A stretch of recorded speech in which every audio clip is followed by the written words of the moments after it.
Bonjour, c'est Isabelle Andro. Alors aujourd'hui, on va parler du burn-out et évidemment des hypersensibles. Est-ce que c'est un cocktail? Est-ce que un cocktail explosif? Est-ce que les hypersensibles sont des bons candidats au burn-out? Bien, la réponse est oui. Ça nous prédispose pas mal, ça peut nous concerner le burn-out. Donc j'avais envie vraiment de prendre le temps de vous faire une petite vidéo sur les éléments clés qui vont vous permettre de vous alerter. Je vais vous donner différents éléments, points que vous allez pouvoir noter pour voir si vous n'êtes pas en train de glisser comme ça un petit peu vers le burn-out. Le burn-out est quelque chose de très sérieux, c'est à prendre en compte, ça n'a rien à voir avec une fatigue nerveuse qui vous empêcherait de vous lever un week-end. Ça n'a rien à voir avec ça, ça a tout à voir avec des glandes surrénales qui sont complètement grillées, donc vous n'avez plus de distribution d'adrénaline dans le corps, donc un matin c'est physiquement que vous ne pouvez pas vous lever, c'est-à-dire que lever une jambe pour mettre un pied à terre est impossible. Donc c'est sérieux, ça peut demander jusqu'à 1 à 2 ans de récupération derrière. Donc si on peut stopper ça, eh ben, ça serait parfait. Donc un des éléments qui peut vous alerter, c'est que en fait vous ne prenez plus de temps pour vous. Ça c'est assez caractéristique aux personnes hypersensibles. Elles sont tellement dans le don d'elles-mêmes, elles savent donner, donner, donner, qu'elles en oublient de prendre du temps pour elles. Ça c'est un élément à prendre en compte. C'est nécessaire d'avoir des temps de pause, que vous soyez hypersensible ou pas. Un autre élément, c'est de ne plus avoir de prise de recul. C'est-à-dire que là, la fatigue nerveuse a commencé à s'installer. Si ça s'ajoute au premier point, et en général c'est une des conséquences de ne pas prendre soin de soi et de son temps, on finit par être fatigué nerveusement, on devient irritable. Eh bien, la prise de recul devient déjà un petit peu plus difficile. On a tout simplement la tête dans le guidon. C'est déjà 2 points qui doivent vous alerter. Ne sous-estimez pas déjà ces 2 éléments-là. Un autre élément, c'est de dire oui à tout. Étant donné que les hypersensibles sont en pâte, elles sont des éponges émotionnelles, elles sont souvent à l'écoute des personnes, donc elles ont tendance à dire oui, oui à tout.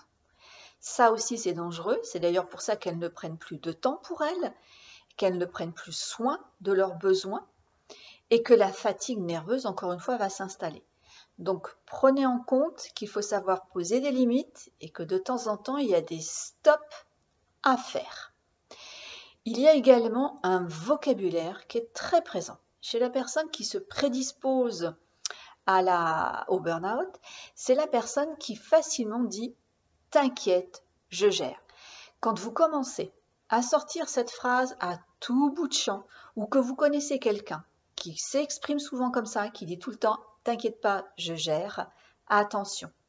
Vous pouvez d'ailleurs partager cette vidéo, vous pouvez lui envoyer afin qu'elle soit quand même un petit peu alertée sur un comportement qui la prédispose. Je ne suis pas en train de dire qu'elle est dedans, mais attention, elle risque d'être une bonne candidate pour le burn-out.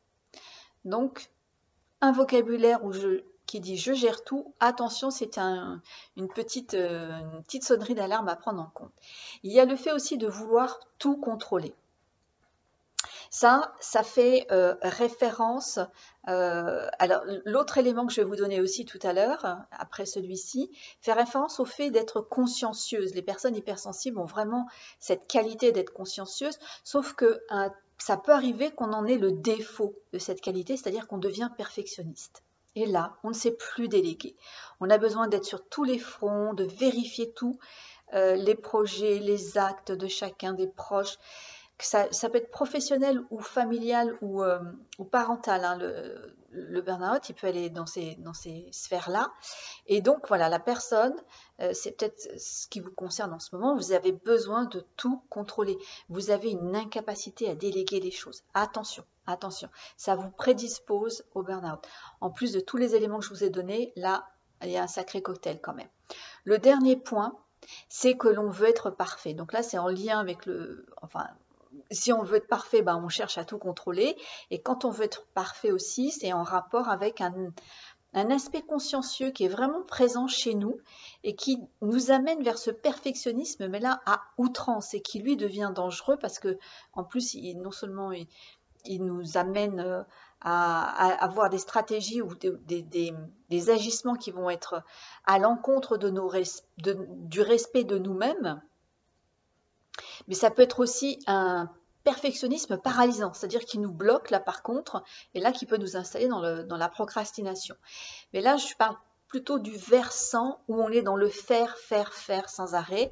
On est tout le temps dans l'action, on a besoin que les choses soient faites parfaitement, qu'on soit parfait, et donc de contrôler. Et on dit oui à tout, on prend plus de temps pour soi, on dit qu'on gère tout, et la fatigue nerveuse s'installe. Vous avez coché tous les éléments, prenez-le en compte. Il est encore possible de tout faire basculer, d'aller vers d'autres tendances. Donc, c'est de commencer à donner des stops, c'est de commencer à prendre du temps pour vous, c'est de commencer à déléguer, c'est de commencer à accepter que vous puissiez faire des erreurs ou que tout ne soit pas parfait. Il y a vraiment des possibilités pour ça. Je vous mettrai le test en dessous. Suis-je hypersensible? Parce que ça va être important pour vous de vous identifier comme tel. C'est pas une maladie, c'est pas une pathologie. C'est simplement des caractéristiques qui font que votre cerveau est atypique. Donc c'est important de le savoir puisque comme vous pouvez le voir, ça vous prédispose au burn-out. Mais attention, ça vous prédispose aussi à une vie merveilleuse. Le tout, c'est de savoir que vous l'êtes et de faire des aménagements qui soient vraiment typique à votre cerveau pour justement que vous soyez moins sensible à certains fonctionnements et au stress. Voilà, je vous souhaite une belle fin de journée si vous êtes en journée. Je vous dis à très vite. Abonnez-vous à ma chaîne si ce n'est pas encore fait, comme ça vous recevrez toutes les notifications qui vous indiquent qu'une nouvelle vidéo vient de sortir. Prenez soin de vous.